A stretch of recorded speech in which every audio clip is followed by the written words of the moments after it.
Hello and thanks for joining us from our studios in Israel. I'm Aaron Porras, here with ILTV's Morning Briefing.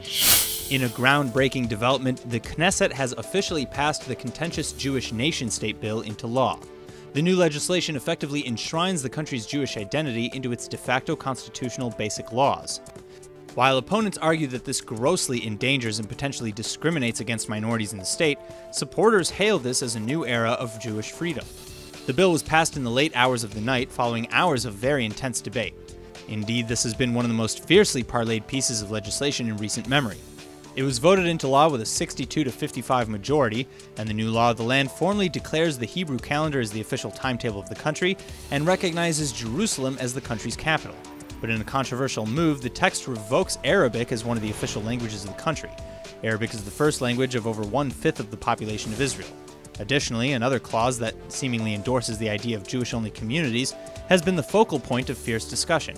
Proponents say that this merely grants religious freedom to Jews, but critics abroad and in the state of Israel have slammed the entire notion as dangerously discriminatory, especially towards minorities and non-Jewish citizens of the state.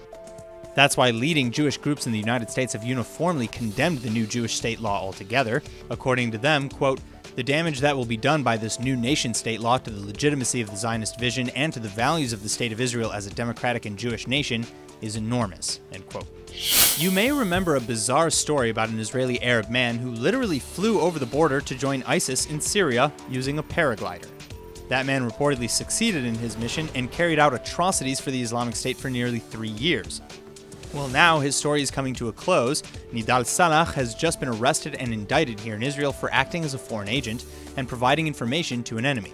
Salah was 23 years old when he managed to literally soar over the border into Syria using a conventional paraglider. He and an accomplice practiced for the feat using internet videos and failed once before successfully achieving the altitude. Salah apparently managed to evade gunfire from the Syrian side once he was airborne. Upon landing, he was quickly imprisoned by the Islamic State, but after some time, the suspect managed to gain the trust of his captors and was eventually trained as one of their own. Court indictments accused Salah of funneling information to ISIS operatives about Israel, translating documents for them from Hebrew into Arabic, and attempting to recruit other Israeli citizens into their ranks. At the peak of his service, Salah allegedly helped develop drones for the Islamic State, nearly helping them build a small helicopter too. The suspect was eventually captured in a skirmish by the Syrian army, and upon his escape he fled to Turkey and then in June flew back to Israel, where he was immediately arrested in Ben Gurion Airport. Despite his crimes, Israelis will probably always remember this case as the one with the guy who flew into Syria with a paraglider. Judge Ronit Poznanski-Katz, who was the original judge overseeing the Bezek case, Case 4000, has just been dismissed from the judiciary. In February, the judge was caught texting the Israeli Securities Authority attorney Eran Shacham-Shavit about detention hearings in the Bezek case. She stepped down from the case following the reveal of her exchange with Shavit, and in April, she was convicted of conduct unbecoming of a judge by a judiciary committee as part of a plea bargain. That being said, Poznanski-Katz has, until now, hoped that she would still be allowed to practice after a suspension. But Wednesday, she was dismissed permanently, with the judiciary panel overseeing her case explaining that her behavior was too damaging to the court's credibility. Further, Supreme Court President Esther Hayut announced just 2 weeks ago that to prevent this kind of incident from happening again, new regulations will be in effect that bar one-on-one meetings between judges and prosecutors. It's been just days since the High Court lost jurisdiction over land disputes in the West Bank to the Jerusalem district courts, making it more difficult for Palestinians to file land dispute claims. Well, now, new statistics revealed by human rights NGO Peace Now show that already 99.7% of state land issued in Israeli-controlled parts of the West Bank are allocated only to Jewish settlers. The West Bank is split into areas A, B, and C, denoting various rights to the lands.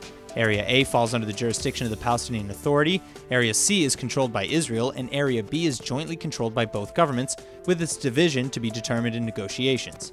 Still, according to figures that Peace Now was given in a Freedom of Information request, only about 400 acres out of the 350,000 acres in Area C that Israel has allocated for development has been issued for Palestinian use. In response to these claims, however, the civil administration has claimed that there is a very low number of Palestinian applications to begin with, and settlers in the West Bank have pointed out that legally, their land sits on property loaned to them by the Israel Land Authority. Further, according to a former legal advisor in Israel's foreign ministry, Hague regulations give the occupying power the right to enjoy lands not privately owned. Regardless, Peace Now alleges that this behavior is an abuse of a loophole and damages the prospect of a two-state solution. Conservative Rabbi Dov Chayun was awoken at 5 a.m. this morning by police banging on his front door. He spent hours in police interrogation and promised to return for more on Monday. His charge? Performing a wedding involving a Jew born out of an extramarital affair. This is one of the only times in Israel's history that police actually acted against a rabbi who performed a wedding outside the rabbinate. Despite having banned non-rabbinate affiliated rabbis from performing marriage ceremonies in Israel, the country has had a long-standing tradition of non-enforcement of this law. Further, Rabbi Chayun has been performing such ceremonies for decades. But because Jewish and Israeli state law both ban the practice of marrying bastard Jews, Chayun is now being investigated. A police statement reveals that they only came to Chayun's house after he ignored a summons earlier in the week. But according to Chayun and critics of the ultra-Orthodox rabbinate, this behavior sets a dangerous precedent. Yesh Atid head Yair Lapid called it the madness of Haredi coercion and a disgrace. Chayun and his attorney went further, saying it's hard to think of an act that's less Jewish than the police being dragged into servicing the Orthodox courts. Moreover, Chayun's lawyer alleges that he has, in writing, permission to perform marriages, civil unions, and other such services that the rabbinate otherwise wouldn't perform.